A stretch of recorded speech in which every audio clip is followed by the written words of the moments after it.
Olá, meus queridos irmãos, mas vós sois a geração eleita, sacerdócio real, nação santa, povo adquirido para proclamar as virtudes daquele que vos chamou das trevas para a sua maravilhosa luz. A paz do Senhor aos líderes, aos obreiros, aos irmãos, às irmãs, às crianças, jovens, adolescentes. E é um prazer nós estarmos aqui mais uma vez juntos para adorarmos a Deus. Estamos em Angra dos Reis, no nosso encontro de casais, de família, para abençoar os lares, as famílias, na nossa plataforma do amor. Todos os anos nós escolhemos uma capital, uma cidade do Brasil e realizamos esse evento para abençoar a vida de todos. Mais uma vez nós estamos aqui e comigo o pastor Wagner, irmão Nilton e alguns irmãos, pode se apresentando aí, daí o microfone eles vão passando. O irmão Joilson, irmã Manuela, Isso. Irmão Deus aqui. Irmão Alessandro, do Rio de Janeiro. irmã Adriane, Irmão Brito, de Pinheiro, Maranhão. Isso. O irmão Lucas, São Luís do Maranhão. irmã Gorete, São Luís do Maranhão. Muito bem.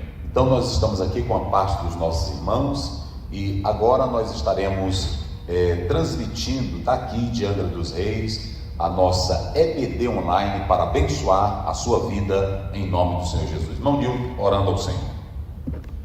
oremos. Eterno e soberano Deus, Pai querido, Pai Santo, nesta oportunidade, Senhor, queremos te agradecer pelo privilégio de estarmos em mais uma aula, Senhor, te pedindo, Senhor, que tu venhas abençoar, Senhor, como sempre tens feito, teu filho, o professor, pastor Osiel, que toma em tuas mãos, Senhor, para que possamos, meu Deus, entender também a tua palavra. Usa como sempre tens feito. Também queremos te apresentar cada família, cada servo teu que está do outro lado, Senhor, assistindo, Senhor, esta aula. Pai, fica conosco, Pai, em nome de Jesus Cristo, é que nós te pedimos e te agradecemos. Amém.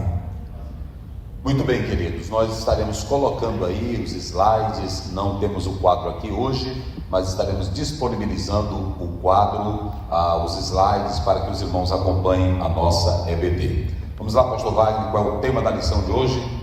Tema da lição: vontade, o que move o ser humano. Vontade, o que move o ser humano. Vamos lá, verdade prática, textual. Textual está em Gálatas 5,16, que diz: digo, porém, andai em espírito e não cumprireis a concupiscência da carne.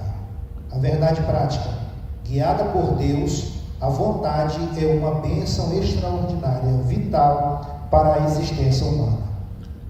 Repete aí de novo. Textual: digo, porém, andai em espírito e não cumprireis a concupiscência da carne. Gálatas 5,16. Sim, é a verdade prática, né? O textual. A verdade prática: guiada por Deus, a vontade é uma bênção extraordinária, vital para a existência humana. Então veja bem, hoje o autor ele vai falar de uma temática muito importante chamada a vontade. Quando nós estudamos a antropologia teológica, ela se pauta em 3 momentos na divisão que nós já falamos por diversas vezes. Nós falamos da parte intelectiva, que faz parte da alma, falamos também da parte dos desejos, que faz parte da alma, e hoje nós estaremos falando sobre a vontade. É muito importante entender que nós temos 2 vontades que é preciso analisar: a vontade de Deus, a vontade humana, a vontade do Espírito, a vontade de Cristo e a vontade humana. Se você vive sob o senhorio de Cristo, a vontade divina vai prevalecer. Caso você viva sob o controle da carne, a vontade carnal, diabólica, ela vai prevalecer. Então, por isso que o autor ele está pontuando aqui essas questões da vontade. Então, quando nós tratamos sobre essa vontade, ela precisa, para que a sua vontade tenha sucesso, ela precisa estar alinhada à vontade de Deus, submissa à vontade de Deus. Nunca vai deixar de ter vontades ruins em nós, ok? Que essa vontade é a capacidade de querer, é a capacidade de escolher, é a capacidade de decidir. Mas se eu não estiver sob a orientação do Espírito Santo, não estiver sob o controle do Espírito Santo, a minha vontade, ela pode ser encaminhada para o mal. Então, eu preciso compreender isso claramente à luz da palavra de Deus. Então, a verdade prática, ela traz essa colocação muito precisa do pastor Silas Queiroz para nós, que estamos estudando corpo, alma e espírito. Então, nós temos que atentar a essas três particularidades. Vamos ler agora, nós temos 3 passagens bíblicas que o autor separou pela palavra de Deus, 3 passagens bíblicas, e cada uma delas estão atreladas a essa palavra vontade. Vamos lá. Tiago, Gálatas 5:16 a 21. Digo, porém, andai em espírito e não cumprireis a concupiscência da carne. Sim. Porque a carne cobiça contra o espírito e o espírito contra a carne. E estes opõem-se um ao outro, para que não façais o que quereis. Mas se sois guiados pelo espírito, não estáis debaixo da lei. Isso. Porque as obras da carne são manifestas, as quais são prostituição, impureza, lascívia, idolatria, feitiçarias, inimizades, porfias, emulações, iras, pelejas, dissensões, heresias, invejas, homicídios, bebedices, glutonarias e coisas semelhantes a estas, acerca das quais vos declaro, como já antes vos disse, que os que cometem tais coisas não herdarão o reino de Deus. Muito bem. Então nós temos a primeira passagem bíblica que está em Gálatas 5:16 a 21. Não é isso? Vai aparecer aí para você, porque como o quadro não está aqui, nós vamos fazer a primeira análise bíblica desta passagem do capítulo 5 de Gálatas. É importante que você, querido irmão, querido pastor, querido obreiro, que sempre nos acompanham, sabem que nós primeiro não ficamos presos apenas ao livro da EBD e nem à lição. Nós exploramos em primeiro lugar o texto. E para você entender esses versículos, ele está dentro de um contexto maior.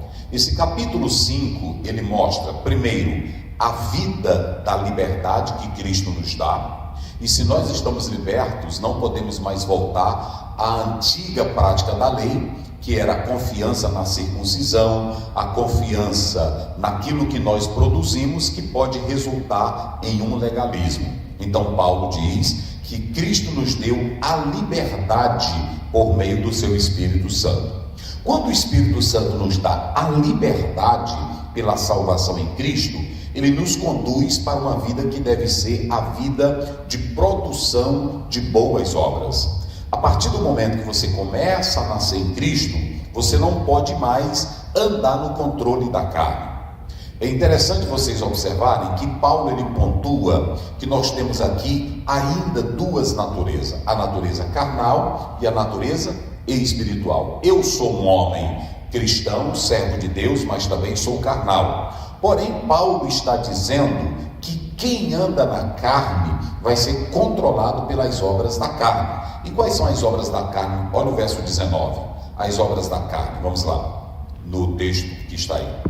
Porque as obras da carne são manifestas, as quais são prostituição, impureza, lascívia, idolatria, feitiçarias, inimizades, porfias, emulações, iras, pelejas, dissensões, heresias, invejas, homicídios, bebedices e glutonaria. Então veja, os irmãos devem compreender o seguinte: quando nós atentamos para o que Paulo está mostrando, é que ele está ensinando, está clareando a nossa mente, que quem anda no Espírito tem condições de estar acima das obras da carne. É muito importante os irmãos entenderem que mesmo eu estando transformado, perdoado, mas o princípio carnal ainda está em mim. Vocês entenderam? Então, para que eu possa andar, sobrevoar e estar acima das obras da carne, o Espírito tem que estar dentro de mim. Porque o Espírito, ele tem a força e o poder de transformar a minha vida e me colocar acima das obras da carne. Por isso que a primeira coisa que eu pontuo aí é que o que a vida no Espírito faz? É muito importante os irmãos atentarem que a vida no Espírito não é só para mim voar. Tem crente que quer o Espírito Santo para voar, para ser derrubado, para ser levado não sei para onde. O Espírito em mim, ele me leva a ter uma vida que a carne não reine. Vocês entenderam? Mesmo que ainda dentro de mim, dentro do meu interior, tenha a natureza pecaminosa, ela não foi debelada, erradicada, porque eu ainda não fui transformado completamente. Isso só vai acontecer quando Jesus vier buscar a igreja, conforme 1 Coríntios 15, do 44 em diante, 1 Tessalonicenses 4, 16 até o verso 18. Enquanto Cristo não vem, eu vivo nesta terra com duas naturezas. Mas é interessante vocês entenderem que Paulo não está dizendo que eu sou uma pessoa que tem um transtorno de personalidade. Ele não está dizendo que eu tenho dois seres dentro de mim. Não. Ele está dizendo que quando você nasce em Cristo, ele te conduz a uma vida que está acima do poder da carne. Então a primeira coisa que eu pontuo é que o Espírito Santo, ele faz com que a sua vida esteja em um nível que supere as limitações da carne. É isso que está aí. Você vai andar acima daquilo que a carne está te propondo. Olha o verso 16 de Gálatas 16. Digo, porém, andai em espírito e não cumprireis a concupiscência da carne. Andai no espírito. Então qual é o antídoto? Qual é o remédio para que todas essas obras da carne, mentira, prostituição, engano, furto, porfia, inimizade, nós vamos falar todas elas. Quais são os remédios, ou remédio para estar acima de tudo isso, para a carne não reinar, para o pecado não reinar? Pronto, é só andar no Espírito. Ou seja, o grande problema, e quando eu falo aqui, tem pastor pentecostal que se zanga comigo, tem irmão de monte, tem irmão do manto que se zanga comigo, mas você não deveria se zangar, porque eu estou mostrando aqui, Romanos 8, primeiro Paulo diz, nenhuma condenação há para os que estão em Cristo Jesus, porque a lei do Espírito de Cristo te livrou da onde? Da lei do pecado e da... Então, quando eu estou cheio do Espírito, ele é o antídoto, ele é o remédio, ele é a pessoa que mora dentro de mim e não deixa as obras da carne prevalecer. Ou seja, eu ando acima delas. Porque deixa eu dizer uma coisa, os teólogos reformadores, eles diziam algo interessante. Eles diziam, a vontade é livre, mas a natureza da vontade é escravizada. Por exemplo, a vontade, ela é livre. Todos nós temos vontade. Só que a minha vontade foi contaminada pelo pecado. É por isso que Paulo diz em Romanos, leia aí Romanos 8:8. Olha o que diz a palavra do Senhor. Romanos capítulo 8, versículo 8. Vamos analisar isso. A verdade que nós estamos dizendo é que se você não viver no Espírito, você não sobrevoa, você não vence as obras da carne. Vamos lá? 8:8. Portanto, os que estão na carne não podem agradar a Deus. Por quê? Pode ler o seguinte. Vocês, porém, não estão na carne, Sim. mas no Espírito, se de fato o Espírito de Deus habita em vocês. E se alguém não tem o Espírito de Cristo, esse tal não é dele. Então, veja o verso 7. Como é que diz o verso 7? Porque a inclinação da carne... Eu disse que a vontade é livre, mas a natureza da vontade é o quê? É pecaminosa. Porque quando os nossos primeiros pais pecaram, a nossa vontade, ela ficou o quê? Contaminada. Então vocês acham que a vontade do homem é ser direcionada para Deus? Um homem, uma mulher que não tem Deus, que não tem a vida transformada, vai se inclinar para Deus? Vai se inclinar para a oração? Vai se inclinar para o jejum? Por quê? Porque o Paulo diz, quem anda na carne não pode? Porque a vontade de quem está na carne é o quê? É pecar, é viver como o mundo, porque a natureza dele não está transformada. Quando eu não posso dizer para um beberrão, eu não posso dizer para um ébrio, eu não posso dizer para um viciado, para uma prostituta, essa é a vontade de Deus, a vossa santificação. Eu só posso dizer se a minha vontade for transformada. É por isso que lá em Romanos 12:2 está escrito: e não vos conformeis com estes, mas transforma pela renovação, para que experimenteis a boa, a agradável, a perfeita. Então pronto. Essa vontade que você tem, que tem irmão que diz, eu só vou se eu sentir vontade. Essa tua vontade não presta. Andando na carne, a vontade não presta. Só presta se ela tiver o quê? Transformada. Ou seja, enquanto, por isso que os reformadores acertaram em cheio, isso aí eu concordo com eles. A minha vontade é livre. Eu posso ir para onde quiser ou não? Eu posso escolher morar onde quiser. Eu posso viver do jeito que eu quero. Pronto, agora deixa eu dizer uma coisa. Essa vontade que escolhe, que decide, ela está livre? Ela não está. Quem é que domina ela? A natureza pecaminosa. Aí o apóstolo São Paulo, ele começa sem passar a mão e sem outra evasiva. Ele não tem outra escolha. Olha que Paulo, ele não tem um conselho dizendo, olha, se você quiser vencer as obras da carne, eu vou te dar um conselhozinho bem aqui, faça assim, faça assim. Ele só tem um caminho. Qual é o caminho que ele diz no 16? Gálatas, ele diz, andai em espírito. E o que? E não cumprireis os desejos da carne. Ou seja, o espírito em nós é a força, é o antídoto para não deixar as obras da carne nos dominarem, ou a vontade pecaminosa. Além disso, esse Espírito Santo me leva a ter uma vida superior. Então a primeira coisa, quando você lê aí Gálatas 5, 16 a 21, a primeira coisa que eu coloquei aí, o que faz a vida no Espírito. A vida no Espírito, meus irmãos, como é glorioso ter uma vida cheia do Espírito Santo de Deus. Eu queria que cada crente entendesse, cada pentecostal procurasse entender que a vida no Espírito, ela me leva a falar em línguas, a orar em línguas, a cantar em línguas, mas isso aqui é só o início. A dimensão da vida espiritual é que ele me dá capacidade para direcionar minha vontade para Deus, meus desejos para Deus, a minha mente para Deus, meus pensamentos para Deus. E aí ele me faz andar acima dos desejos da carne. A vontade pecaminosa, ela não tem vez em mim, porque eu tenho uma vida dominada pelo Espírito Santo. A segunda coisa, Paulo mostra que dentro de nós vai ter um conflito, vai ter uma guerra, vai ter uma batalha. Qual é a batalha que vai ter dentro de nós? A carne e o Espírito. Olha até o verso 17 e o 18, olha o que Paulo diz, leia. Porque a carne luta contra o Espírito, e o Espírito luta contra a carne, porque são opostos entre si, para que vocês não façam o que querem.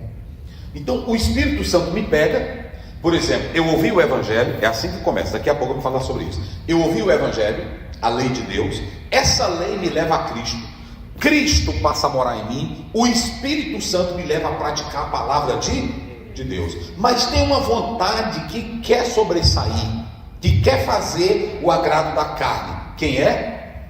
A natureza carnal. Mas entra o Espírito Santo e me domina, e a Bíblia diz que o Espírito sufoca as obras da carne, ele pisa. Quando eu ando no Espírito, a carne pode estar aí, a natureza pecaminosa, mas o Espírito Santo pisa, sobrepõe e não deixa as obras da carne prevalecerem.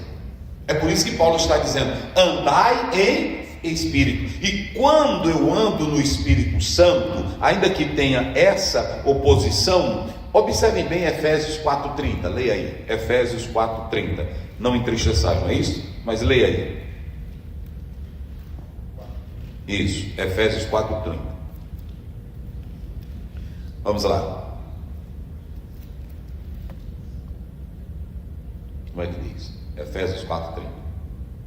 E não entristeçam o Espírito Santo de Deus, no qual vocês foram selados para o dia da redenção. Ou seja, se eu viver no Espírito e não der liberdade para as obras da carne, o Espírito Santo vai agir em mim.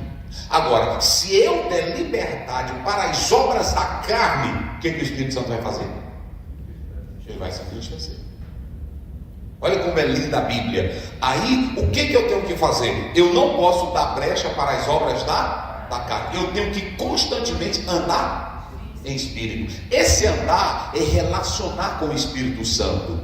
é depender dele. Então Paulo está dizendo: olha, eu tenho um antídoto contra as obras da... Andem no Espírito, vivam no Espírito, sejam santificados pelo Espírito, tenham comunhão com o Espírito. Agora, se vocês abrirem uma janelinha da obra da carne, o Espírito Santo já faz o quê? Entristece. Porque quando você abre, você já está dando oportunidade para que as obras da carne prevaleçam em você. Por isso, o apóstolo São Paulo está dizendo: andem no Espírito. Por quê, pastor Zé? Andar no Espírito é o caminho certo para nós termos a vitória pelo poder do Espírito Santo de Deus. Então, Paulo ele começa mostrando isso. E a outra coisa, quando você vê o 19 até o 21, vamos ler aí, só para os irmãos terem uma ideia. Aí o apóstolo São Paulo, aqui, ele começa a fazer uma classificação em 4 níveis das obras da carne. Vamos lá. Ora, as obras da carne são conhecidas. Sim. São imoralidade sexual. Ó, bem vagarosamente. Primeiro, imoralidade sexual. Imoralidade sexual. Impureza. Impureza. Libertinagem. Pronto, para bem. A primeira classificação que Paulo faz aqui das obras da carne está no campo do pecado da sensualidade. Ele está mostrando prostituição, impureza, lascívia. A segunda classificação: idolatria, feitiçaria, inimizade. Pronto. Ó, aqui nós temos a segunda classificação no campo da religiosidade. Qual é a primeira? Idolatria. Ou seja, essa idolatria, ela não está só atrelada à questão de ídolos. Naquela época era muito comum a adoração a ídolos, mas hoje você pode ser um idólatra sendo um crente. Pode ser um idólatra sendo um crente. O pecado da idolatria, tem pessoas que idolatram o dinheiro, idolatram a beleza, idolatram o poder, idolatram a igreja, idolatram um pregador, idolatram um pastor.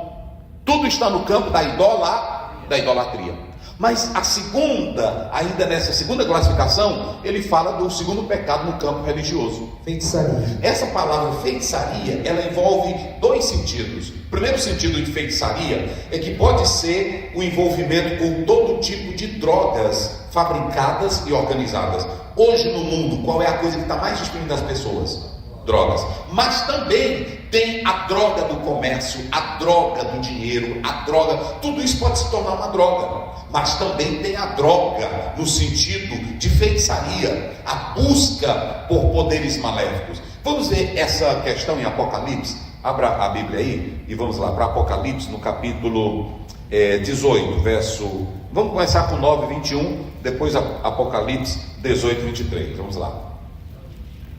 9, 21, depois 18, 23. 9 e 21. Uhum. Também não se arrependeram dos seus homicídios. Isso. Nem das suas feitiçarias. Olha aí, tá vendo? Nem da sua imoralidade sexual. Sim. Nem dos seus furtos. Porque veja bem, tudo que está relacionado à droga, tudo que está relacionado a sexo e a comércio, hoje essas questões elas estão entrelaçadas. Por exemplo, quando se fala em sexo, hoje muitos se doam à prática de beber, de se doparem, de se embriagarem, de se drogarem. E hoje a droga virou o quê? Virou um comércio. A bebida também se torna uma droga comercial. Então, note que tudo está relacionado a esse pecado que o apóstolo São Paulo está mencionando. Agora Apocalipse 18, vamos lá? Verso 23, 18, 23, Apocalipse. Também nunca mais brilhará em você a luz de sua lamparina, e nunca mais se ouvirá em você uma voz de noivo ou de noiva, pois os seus mercadores foram os grandes da terra, porque com a sua feitiçaria você seduziu todas as nações. Ou seja, aí está falando da grande Babilônia, que ela era comercial, e ela tirava vantagens dos seus aspectos comerciais, vendendo tudo. Então Paulo, ele classifica essas questões. Vamos lá, o terceiro nível do pecado, que nós estamos falando das obras da carne. Primeiro nós falamos na parte sensual, depois falamos na parte religiosa, e agora vamos para a terceira parte: inimizades, porfias, emulações, iras, pelejas e dissensões. Heresias também? Não. Tem exceções, né? Isso, pode botar heresias, vai. Heresias. O que mais? Invejas. Inveja, vai. Homicídios. Vai, isso, até aí. Todas essas partes aqui, elas estão tratando de pecados no campo do temperamento. Primeiro, nós falamos dos pecados que estão dentro dos níveis da sedução, da sexualidade. O segundo está no campo da religiosidade. E o terceiro está em que campo? Do temperamento. Ou seja, isso aqui é muito interessante, porque quando você pega o fruto do Espírito, vamos ler o 22, só para vocês terem uma ideia. Não está na lição o 22, eu estou só acrescentando aqui, o 22, de Gálatas 5:22. Mas o fruto do Espírito é amor, alegria, paz, longanimidade, benignidade, bondade, fidelidade, mansidão, domínio próprio. Comece de novo. Mas o fruto do Espírito é amor, alegria, paz, longanimidade, benignidade, bondade, fidelidade, mansidão, domínio próprio. Se vocês analisarem, aqui nós temos a parte interior que ele coloca, aí você tem a parte exterior e você tem a parte dos relacionamentos pelo Espírito Santo. Agora, dentro das obras da carne, nós estamos no terceiro nível, que está no campo do temperamento. Uma pessoa sem o Espírito Santo, irmão, ele pode ser um provocador de inimizades, o que mais? De porfias, facções, invejas, homicídio e outras coisas más. Então, aqui você tem a terceira colocação da lista de Paulo. Mas vamos para a quarta. A quarta, ela envolve comida e bebida. Olha o que ele diz.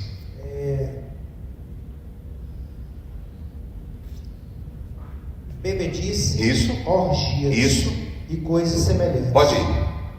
A estas. Declaro a vocês, como já prevém, que os que praticam tais coisas não herdarão o reino de Deus. Ou seja, o apóstolo São Paulo, ele ainda acrescenta que essa lista, ela pode ser aumentada, ela pode ser acrescentada. Porém, o que ele está dizendo aqui é que quem vive dominado pela carne, pela natureza pecaminosa, esses desejos, essas vontades horríveis, elas podem emanar, elas podem sair de dentro de você. Então, por que o autor pegou esse texto da lição e enumerou com Gálatas, capítulo 5, verso 16 a 21? Ele está dizendo que quando você nasceu em Cristo, a sua vontade ela foi redirecionada. Mas se você não viver pelo Espírito, essa vontade volta a agradar a quem? A Satanás. Aí você é quem sabe, se quer andar agradando a Deus ou agradando quem? Ao diabo. Quem anda na mentira, na porfia, na zanga, no homicídio, na inveja, no adultério, nas facções, nas heresias, na magia, tudo é obra e vontade da carne. E está agradando quem? Ao diabo. Então, essa é a primeira passagem, ela fala sobre isso. Vamos à segunda passagem da nossa lição. Segundo texto. Tiago capítulo 1, versículo 14 e 15. Tiago 1, 14 e 15, não é isso?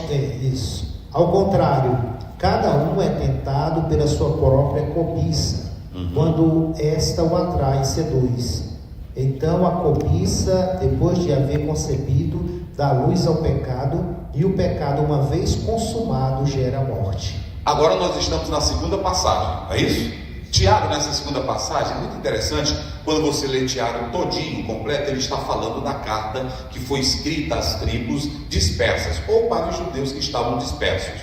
Porém, quando você lê essa carta, o apóstolo São Paulo, ele fala sobre a importância da maturidade espiritual. E ele diz da seguinte maneira, no verso 6, se alguém tem falta de sabedoria, peça a Deus. Tem de grande gozo, me parece que é o verso 2, olha o que diz, veja isso, se não é forte para a memória, Tiago 2, 2, como é que diz? Tiago 2. Meus irmãos, tenham por motivo de grande alegria o fato de passarem por várias provações. Sim.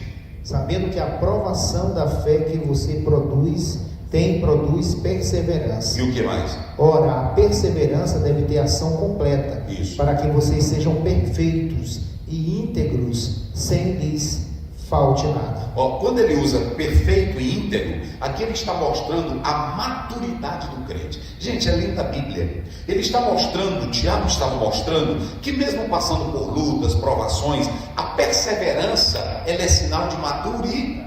Vocês podem observar que a maioria dos crentes hoje não aguenta nada. Não aguentam nada. E aí dizem que tem poder, que tem sabedoria, que tem o Espírito Santo. Mas Tiago está dizendo aqui, quando vocês passarem pelas provas, glorifique a Deus, porque essa prova ela produz perseverança. Ele estava mostrando o nível de espiritualidade que esses crentes tinham.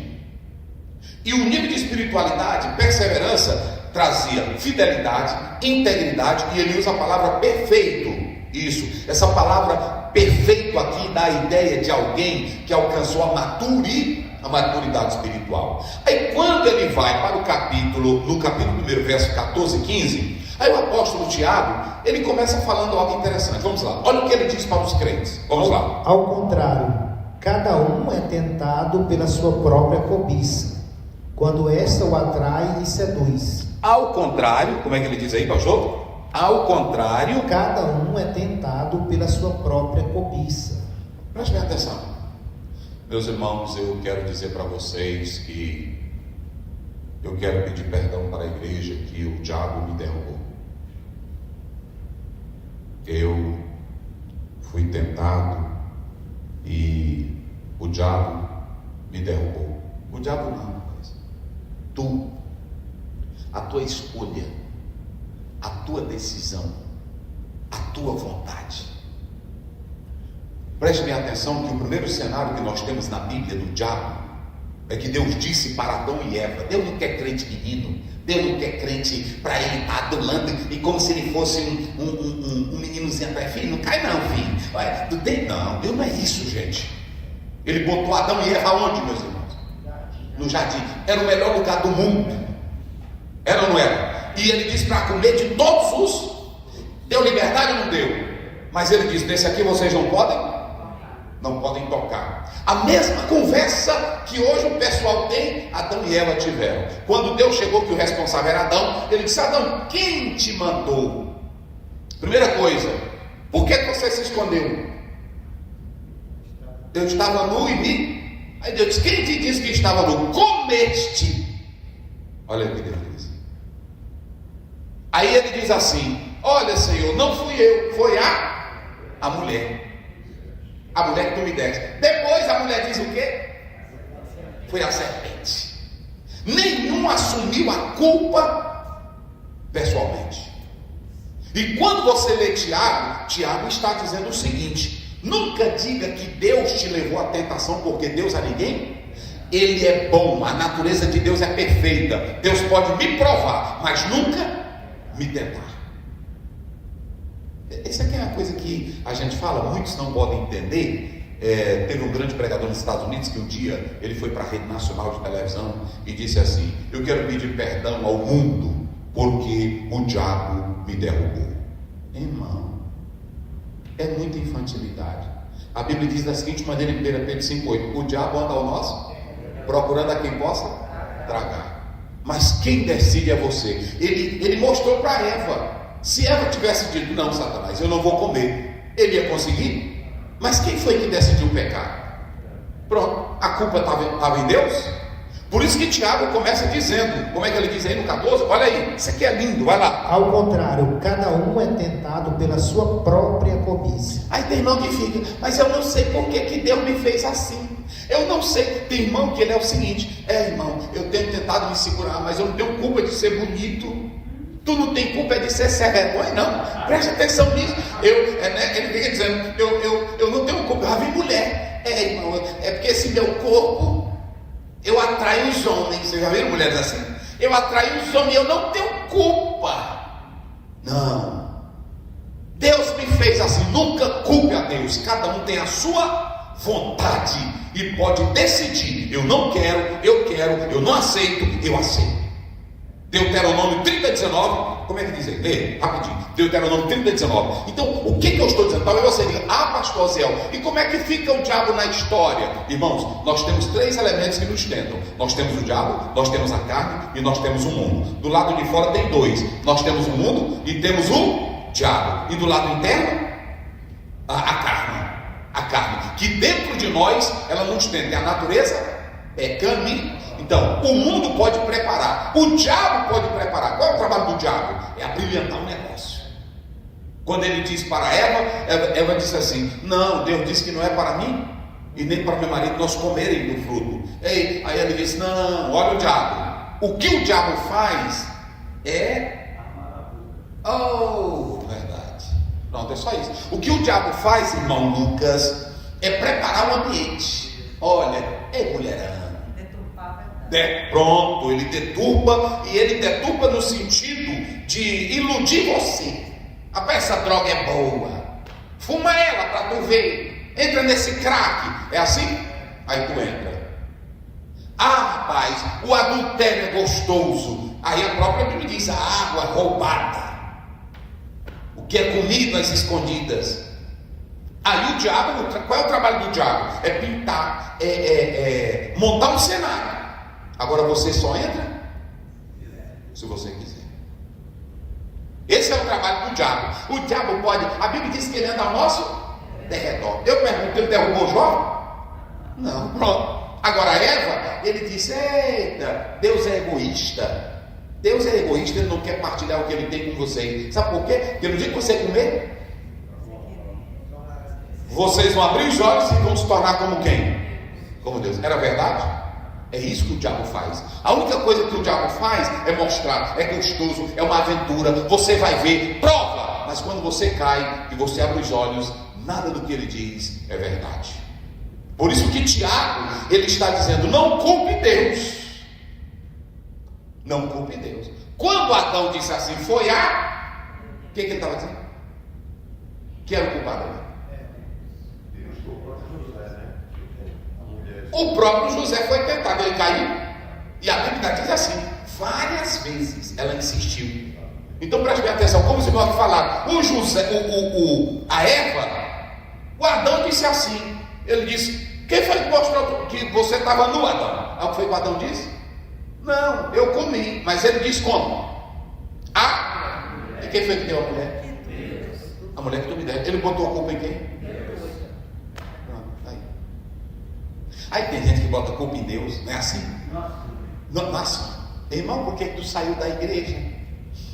Eu saí porque o pastor não tem me visitado. Tu saiu porque tu não presta, bota pra cá. Tu saiu é porque tu não quer ser crente de verdade. Eu nunca vou sair da igreja porque alguém não me visitou. Eu posso até dizer: olha, pastor, aqui o senhor não tem me dado apoio, eu vou procurar uma outra igreja para mim me congregar. Está errado não. Está errado não. Agora seja sincero com o seu pastor. É assim ou não é? Eu sou o seguinte, pastor, eu gosto dessa comunhão, eu gosto de estar aqui, mas já que o senhor não tem tempo, senhor, eu vou me congregar lá na igreja batista. Não está errado não. Se o pastor ali não está tantas horas que está ligando, não tem mensagem, ninguém é obrigado a ficar.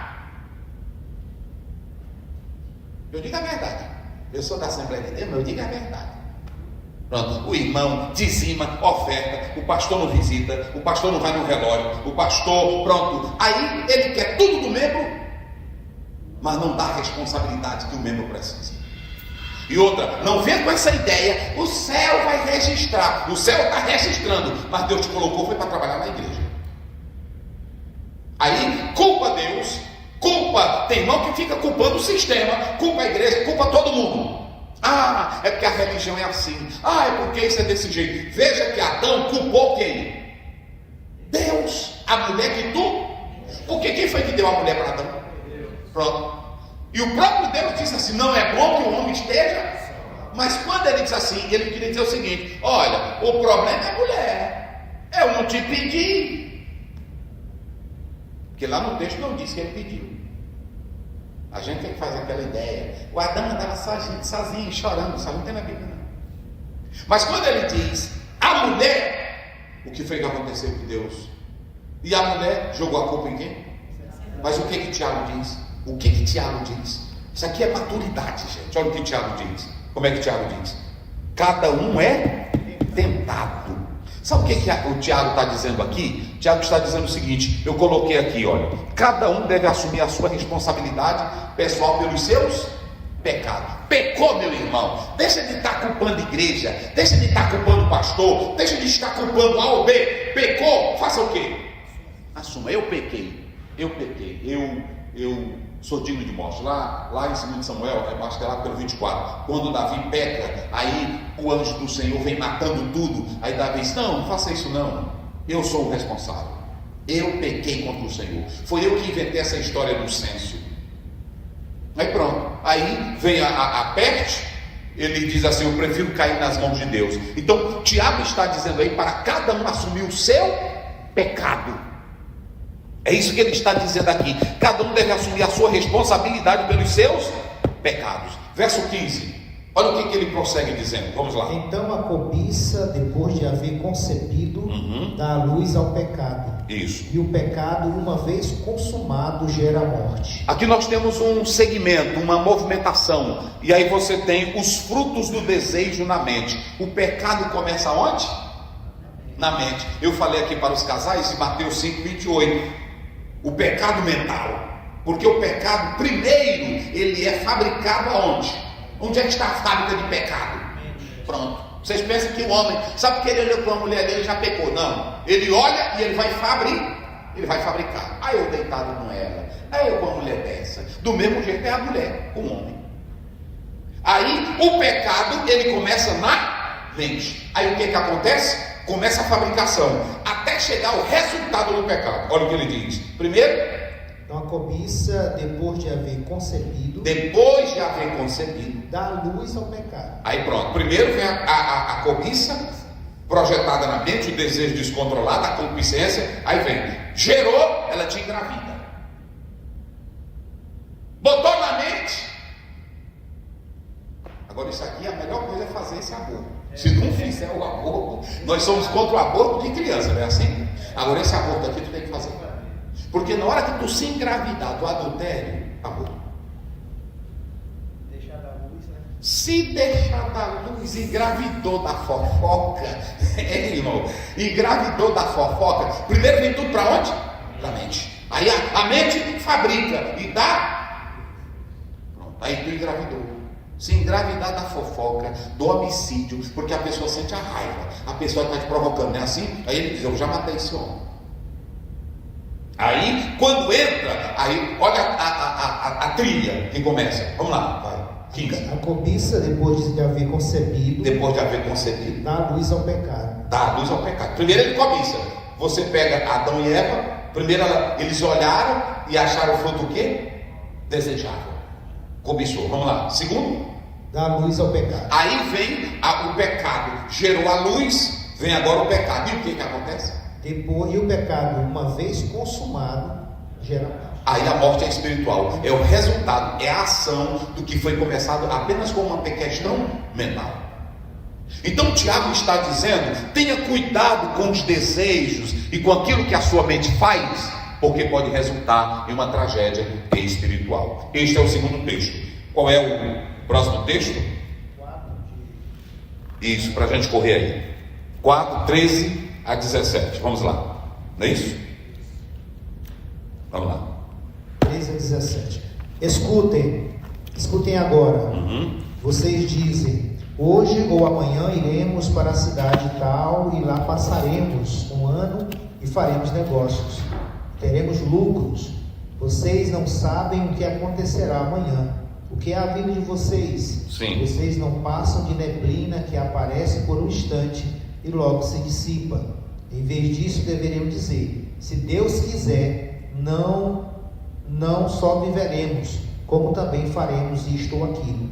Agora, entretanto, vocês se orgulham das suas arrogantes pretensões. Sim. Todo orgulho semelhante é esse mal. Portanto, aquele que sabe que deve fazer o bem e não o faz, nisso está pecando. Pronto.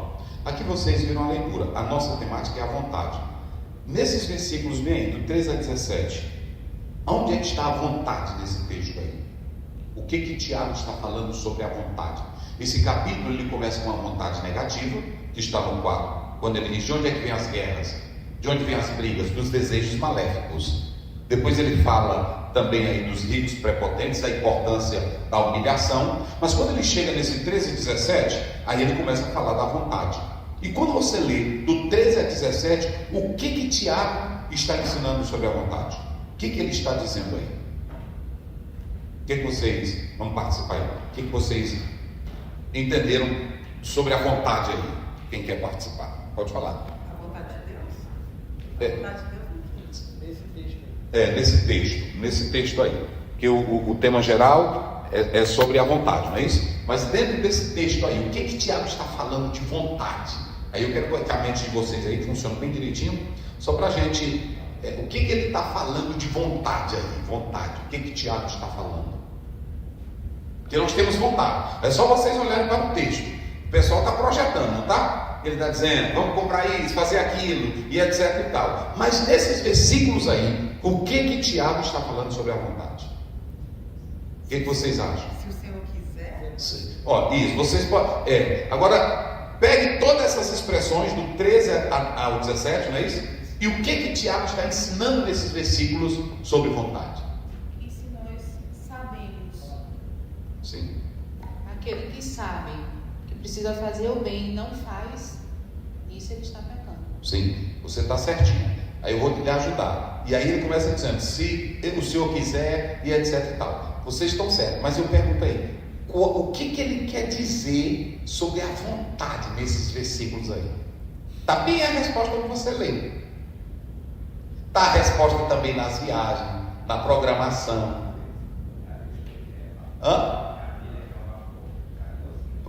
Tudo a vida é um vapor, a vida é rápido, quem sabe o bem não faz, está pecando. Tudo ele está falando, é só vocês botarem na mente. O que Tiago quer ensinar sobre vontade aqui? Que a gente tem que fazer a vontade do Senhor. Pronto, ou seja, se eu vou viajar, Se seja permitido. meu Deus do céu, eu só tenho que pegar a minha vontade agora e botar ela onde? Subordinada a Deus. Aí observe bem que Tiago está dizendo aqui que o mundo não tem a vontade de. Você vê um empresário, irmão Lucas, um empresário rico, poderoso, como por exemplo, vocês acham que o Elon Musk, qual é o outro? O grandão?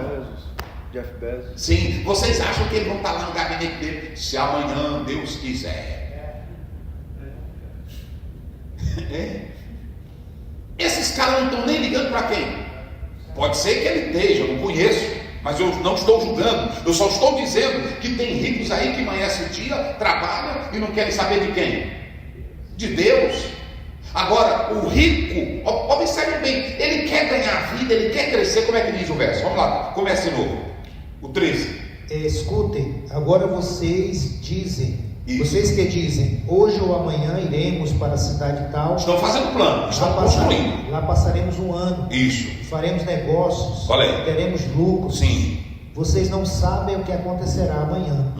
O que é a vida de vocês? Olha aí. Vocês não passam de neblina que aparece por um instante e logo se dissipa. Então, o que o Tiago ele está mostrando aqui para nós, dentro dessa perspectiva bíblica, é que nós temos aqui um sistema, aí é um sistema mundano, onde Deus não faz parte. E como Deus não faz parte, eu vou projetar alguma coisa com Deus? Então, o camarada começa o dia, ele começa o dia com quem? Subordinando a vida dele à vontade de Deus? A vontade dele mesmo. É a vontade dele, pronto, é a vontade dele. Por isso que Tiago está dizendo, esses camaradas, eles começam a vida, eles se casam, eles constroem, mas não querem saber de nada de Deus, porque eles não vivem a vontade de Deus. A vontade de Deus, gente, ela é um padrão para nós. Mateus 6,10, venha o teu e seja feito o quê? E se é a vontade de Deus, eu vou viajar sem Ele, eu vou comprar sem Ele, eu vou casar sem Ele, eu vou trabalhar sem Ele. Agora, o cara do mundo, ele está se importando com a vontade de Deus? Não, aqui está no 16, né, pastor? Ele vai se orgulhar da vossa pretensão. Agora a senhora diz, ele é orgulhoso. Aqui quem ganha dinheiro sou eu, quem constrói sou eu. Eu estou trabalhando aqui, Deus é meu dinheiro, não é assim que ele diz? Deus é não sei o quê. Agora, eles projetam, vocês acham que Deus está nesse negócio deles aí, nesse projeto deles?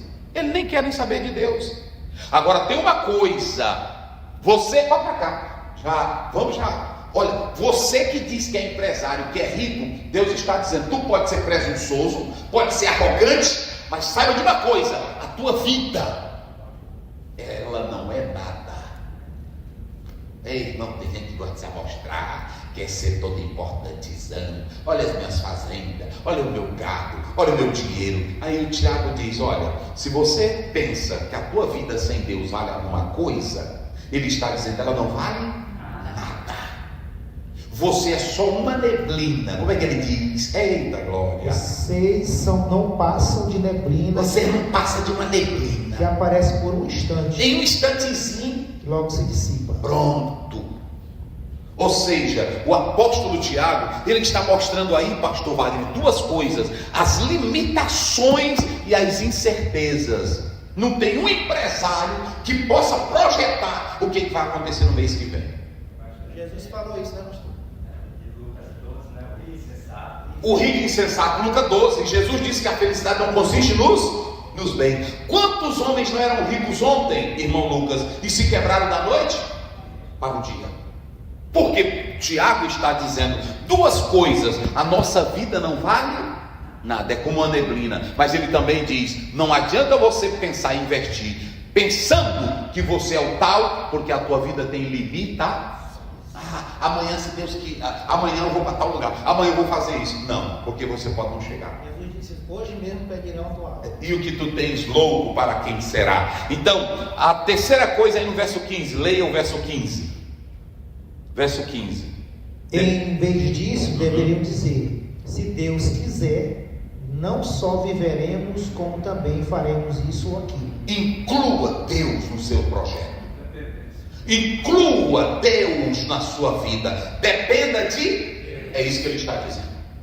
Aqui ele está sendo contra a riqueza, ele está sendo contra o dinheiro, ele está sendo contra o trabalho, ele está sendo contra uma sociedade que não inclui Deus. Não depende de Deus. E Jesus disse em João 15, sem mim nada podeis fazer. Meu Deus do céu. E a terceira coisa, para encerrar, aí é o verso 16 e 17. Leia aí, olha o 16 e 17. Agora, entretanto, vocês se orgulham das suas arrogantes pretensões. Olha aí. Todo orgulho semelhante a esse é mau. Portanto, aquele que sabe que deve fazer o bem Isso. e não o faz, nisso está pecando. Aí ele encerra dizendo que tem coisas que são essenciais para a vida cristã. O que são essenciais? Aí é um resumo. Ele está dizendo: o essencial é depender de Deus. O essencial é incluir Deus nos planos da vida. O essencial é não ser arrogante. O essencial é ser humilde. Pronto, então aí nós usamos os três textos, não é isso, pastor? Falamos dos três textos, já ok? Então deixa eu só começar aqui para vocês terem uma ideia. A primeira coisa, pastor Ziel, o que é a vontade à luz da Bíblia, à luz da palavra de Deus? A vontade, irmão, é a capacidade de decidir, de desejar, de escolher e de determinar. Por exemplo, o homem age. Por que o homem age? Por que o homem pensa? Por que o homem faz? Porque ele tem? O que ele tem? Olha o tema da lição. O que ele tem? Vontade. Eu pergunto, se você amanhecer um dia, eita, eu estou morto, eu não consigo, hoje eu estou sem vontade, vai trabalhar? Pronto. Então, sem vontade ninguém faz. Essa vontade é uma das partes da alma, que nós já falamos, a parte intelectiva, a parte emotiva e a parte da vontade. E Deus é quem coloca essa vontade. Mas se você estiver na direção do diabo, a tua vontade é sempre para o mal. Então, escute bem, quando nós falamos biblicamente sobre a vontade, nós temos primeiramente um modelo de uma vontade. Qual é a vontade mais perfeita que existe para nós seguirmos? A vontade de Deus. Venha o teu, seja feita a tua. Pronto. Romanos 12, primeiro, a perfeita e agradável vontade de Deus. Pronto. Então nós temos aí. E aí lá em Filipenses 2,13 diz: Deus é o que opera em vós, tanto o querer como o... Pronto, é Deus quem faz. Agora nós temos a vontade humana. A vontade humana, irmão, é que o homem, Deus fez ele bom, perfeito, mas eu disse que a vontade dele ficou como? Contaminada. Vamos ver Rapidinho, Gênesis 6:5. Vontade humana. Vamos lá, corre aí, só para a gente observar. Vontade humana, como é que diz aí? 6:5. Rapidinho. Vontade humana. Vamos lá. O Senhor viu que a maldade das pessoas havia se multiplicado na terra. Sim. E que todo o desígnio do coração delas era continuamente mau. Então, no momento que o homem sai de Deus, ele se descentraliza da vontade de Deus. A vontade dele agora é para onde? Para o mal. Pronto aí. Essa é a vontade humana. O que é a vontade na teologia, pastor? Na teologia, a vontade, como nós estamos estudando, ela é descrita como a capacidade que o homem tem, a terceira parte aí da alma, que ele tem a capacidade de escolher. Olha o que o Wayne Gruden diz: a vontade é a capacidade da pessoa de escolher e agir segundo as suas próprias decisões. Mas eu disse que o homem é livre quanto à sua escolha, mas a natureza é pecando e da liberdade. Leia aí Romanos 7:14 e João 8:34. Vamos lá, rapidinho. Corre aí, vamos lá. Como é que diz? 7:14 de Romanos. Porque bem sabemos que a lei é espiritual. Eu, porém, sou carnal. Isso. Vendido à escravidão do pecado. Como é que diz? Leia de novo. Porque bem sabemos que a lei é espiritual. Eu, porém, sou carnal, vendido à escravidão do pecado. A lei é espiritual, ela é boa, ela é perfeita, porque ela vem de Deus, para levar para Deus. Mas como o homem tem uma natureza humana, uma vontade humana caída, ele só pende para onde? Para o mal. A inclinação da carne é para a carne e não para Deus. Na psicologia, pastor Zéu, como é a vontade? A psicologia, ela define a vontade, tanto na cognitiva como na neuropsicologia. A vontade é a capacidade de tomar decisões conscientes e direcionar o comportamento.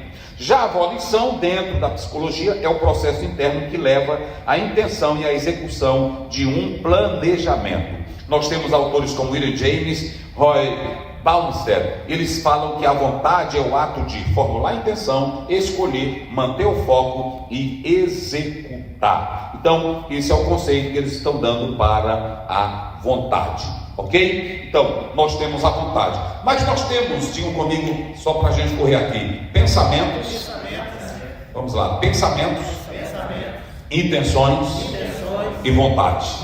Vamos lá, o que eu disse? Pensamentos, intenções e vontade. Muito bem, pensamentos, intenções e vontade. Vamos colocar mais um, sentimento.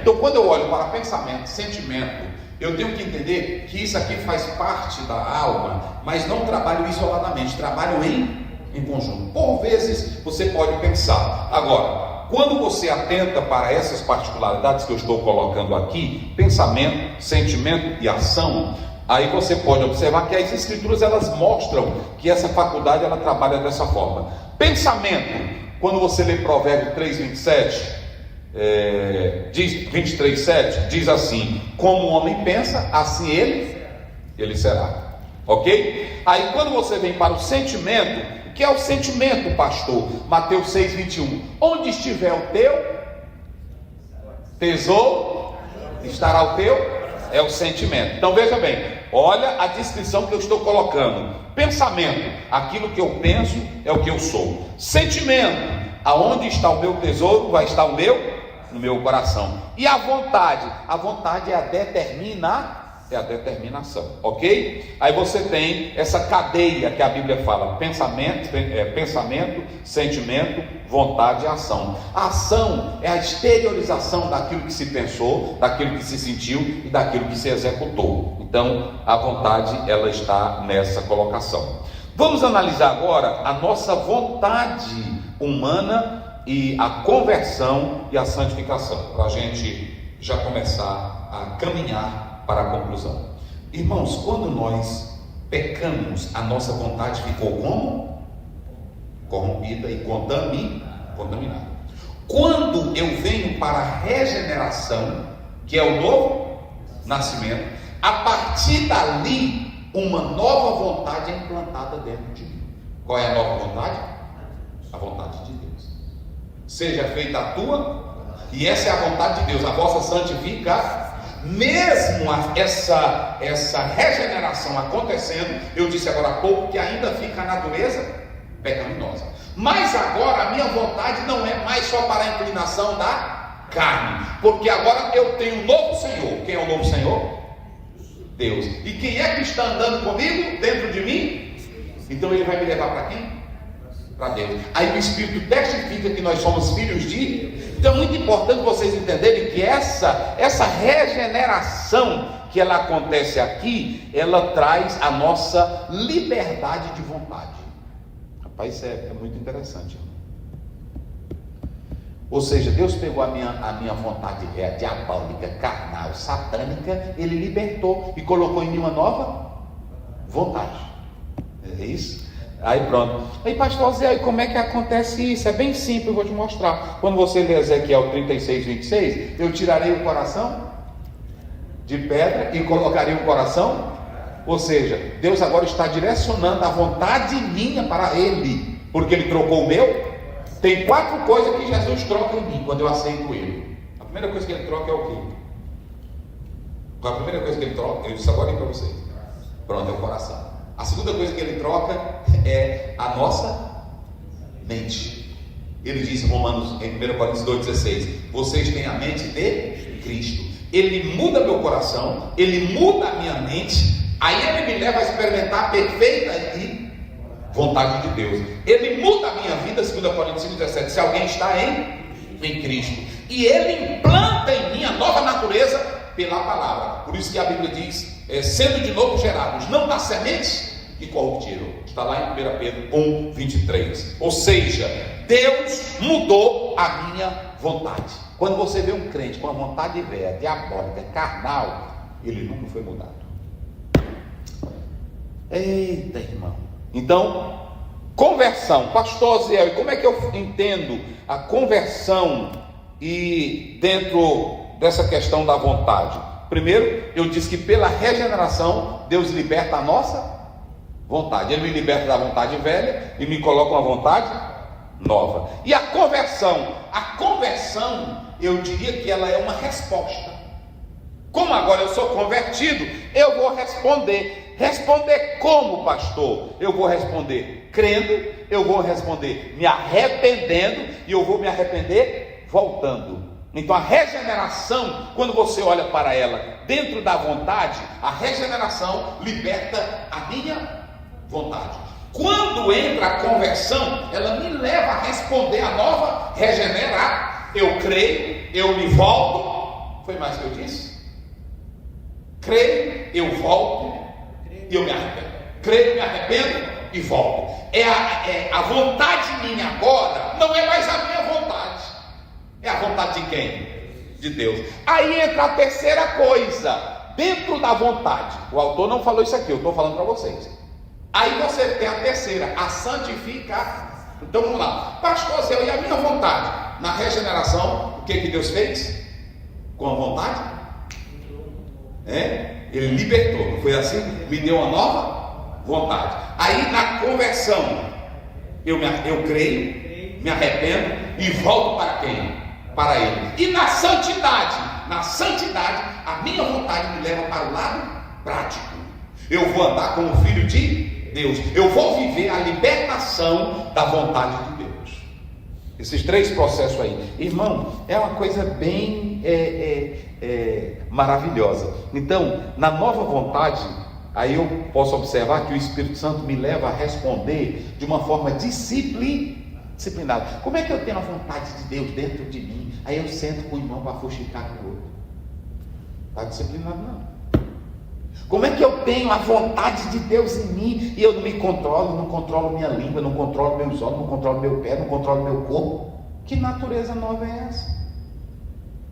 Porque os 3 processos, quais são os 3 processos que eu falei? Primeiro, regeneração, conversão e o que mais? E santificação.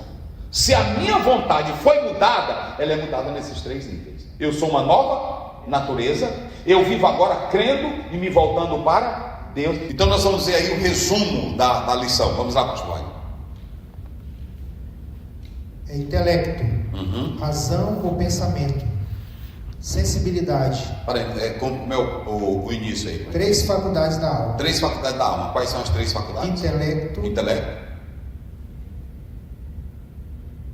aí. razão, Não, intelecto, não é isso? sensibilidade Isso.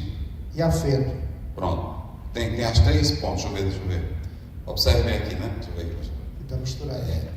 Mas aqui está. Os 3 pontos. As 3 faculdades da alma, né? Intelecto, não é isso?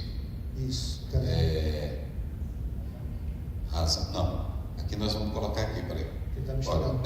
Que misturou. Nós temos o intelecto, nós temos a emoção, não é isso? Que envolve os afetos, ok? Nós temos a emoção, os sentimentos, e nós temos o último, que é a vontade, né? Porque misturou mesmo aí. Então, começa aí para ficar bem direitinho. Vai lá. Intelecto. Isso. Razão. Só falar as 3 faculdades da alma, né? Nós temos o intelecto, nós temos as emoções e nós temos a vontade. Ok, vamos lá. Intelecto, razão, pensamento, sensibilidade, afeto ou sentimentos. Isso. É a vontade, volição ou desejo. Isso.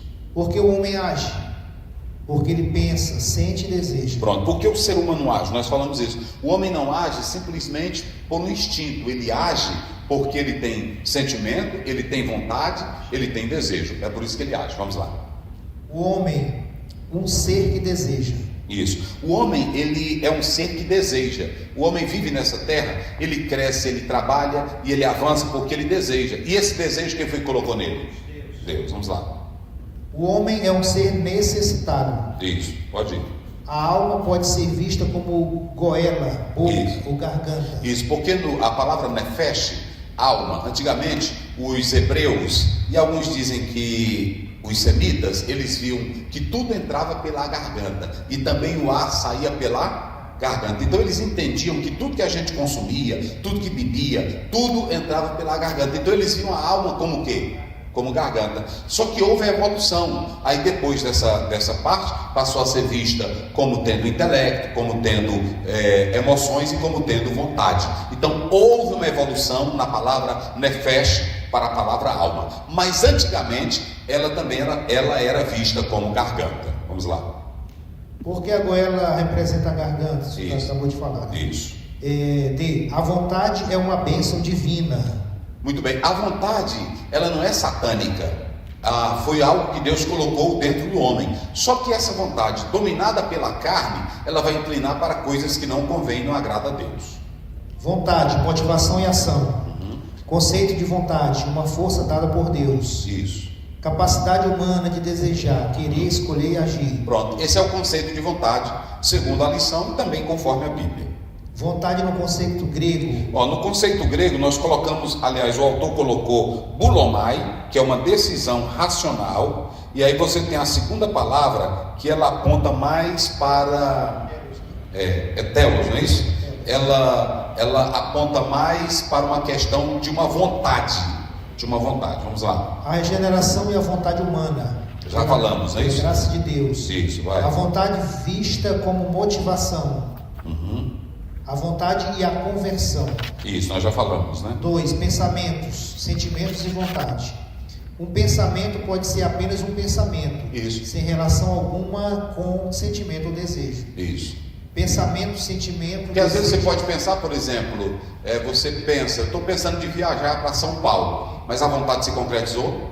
Não. Aí você pode ter um sentimento, por exemplo, as irmãs que vieram para cá, os irmãos, aí de repente eles vão sentir, rapaz, eita, mas foi bom lá a comida, eu vou voltar lá. Então, você pensou, mas o pensar não quer dizer que já agiu. Você sentiu, mas também não quer dizer que vai agir. Mas ambos, pensamento e sentimento, contribuem para que a vontade se concretize. Isso. Telo é a segunda palavra, telo, que também é sentir, é querer, mas é um profundo desejo emocional. O boulomai está mais ligado a um desejo racional. O que é o boulomai? É eu desejar, mas eu pensar racionalmente. E o outro desejo é um emocional, que na verdade é uma vontade interior. Vou dar aqui um exemplo. Por exemplo, eu quis eu, mas vós não quisestes.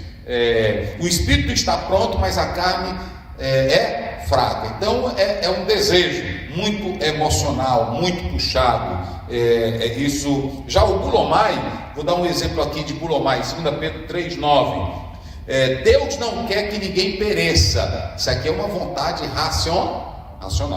Então, mais ou menos. No caso, o homem sentir só a vontade, ele já está pecando? Não. Por exemplo, quando você vê o capítulo 4, o Caim sentiu a vontade. Ele sentiu a vontade. Agora Deus disse assim: olha, isso está dentro de ti, cabe a ti controlar, dominar. Entendeu, irmão Lucas? É impossível, pronto. Há muitos desejos que podem vir. Lutero dizia: eu não posso proibir um pássaro voar na minha cabeça, mas eu posso evitar ele pousar. Eu não posso evitar. Tem coisas que eu não quero que venha para os meus sonhos, mas vem. É assim, não é? Tem desejo que às vezes eu nem estou pensando, mas vem. Porém, o que acontece? Eu não vou deixar me dominar por isso. O simples fato de alguém pensar, e o Senhor Jesus, eu falei isso para vocês: se um homem olhar para uma mulher, ele olhar para ela, e ele olhar e não desejar de modo já intencional, ele não pecou. Então, ele pode sentir, ele pode desejar, mas ele pode dizer: Senhor, tira isso de mim, tira esse pensamento, esse desejo, eu sou teu servo, eu sou teu filho, não deixa isso aqui aflorar, isso aqui brotar em mim. Aí é a luta, como o irmão Lucas disse ali. Aí o que acontece? E não é só mulher, que a gente só fala em mulher, ou só fala, é o seguinte: é o orgulho, é o dinheiro, é o roubo, é até a fofoca. Senhor, me controla. Senhor, eu gosto de fugir, mas me ajuda, me livra disso, me controla. Vamos lá. O que vai sair? Pensamento, sentimento, desejo e ação. Isso. Aí o que acontece? A questão é: se você juntar os três, pensamento, sentimento, a vontade, aí vai resumir o quê? Na ação. Vamos lá. Sentimento e vontade. Fraqueza de vontade. Essa fraqueza de vontade, irmãos, o apóstolo São Paulo falou ela. A fraqueza de vontade, quando a gente olha para ela, é aquela pessoa que sabe da verdade, conhece a verdade, mas ela não consegue vencer, ser dominada. Ela sabe que é a verdade, mas ela cede. E aí essa é chamada de fraqueza da vontade. O que mais? Desejos, da escravidão à redenção. Aí pronto. Aí você pode observar, quando a gente fala de desejo, você tem aí o exemplo de Israel. Deus libertou eles, tirou do Egito, mas eram fracos na vontade. Eles só viviam cobiçando, está lá em 1 Coríntios 10, cobiçando, na porfia, falando. Então eles fracassaram no deserto. Alguns foram redimidos e levados à terra prometida, mas a maioria fracassou no pecado da ingratidão, no pecado da murmuração, no pecado da cobiça. O desejo, irmão, isso aqui é sério, o desejo e a vontade deles sem Deus falou mais alto. Aí, fraqueza de vontade, e eles perderam a bênção, a primeira geração, de entrar na terra prometida. Pronto? O desejo da vida cristã. Aí o desejo na vida cristã é que agora nós não tínhamos a nossa vontade na carne, no pecado, mas pela conversão, pela regeneração, conversão e santificação, nós agora temos a vontade cristã, ou seja, andando no Espírito, fazendo a vontade de Deus. As duas naturezas do crente, a carnal e a espiritual. Isso, Paulo falou agora há pouco, já explicamos. A vontade humana e a vontade do Espírito. Isso. As duas vontades, a vontade espiritual e a vontade carnal. Pronto, nós já explicamos isso, não é isso? Já abordamos. O homem espiritual e o homem carnal. A mesma coisa. Podemos tomar decisões. Ou seja, eu posso ter vontade, mas quem é que decide? Sou eu. Agora, a minha vontade ela é forte. Para eu decidir corretamente, eu tenho que viver uma vida no Espírito Santo de Deus. E vivendo no Espírito para triunfar. Pronto. Se você quiser triunfar sobre as obras da carne, tem que fazer o quê? Muito bem. Vamos ficar de pé, vamos encerrar com oração. Irmão Lucas, orando a Deus nesse momento, em nome de Jesus. Querido Senhor, nós somos gratos, meu Pai, por esse momento que aprendemos a Tua palavra. Graças te damos pelo Teu Filho que Tu usaste. Abençoa todos nós que possamos fazer a Tua vontade. Aqueles que estão, meu Deus, do outro lado, que possam também ser abençoados em o nome de Jesus. A graça de nosso Senhor Jesus Cristo, o amor de Deus, a comunhão e a consolação do Espírito sejam com todos, que todos digam.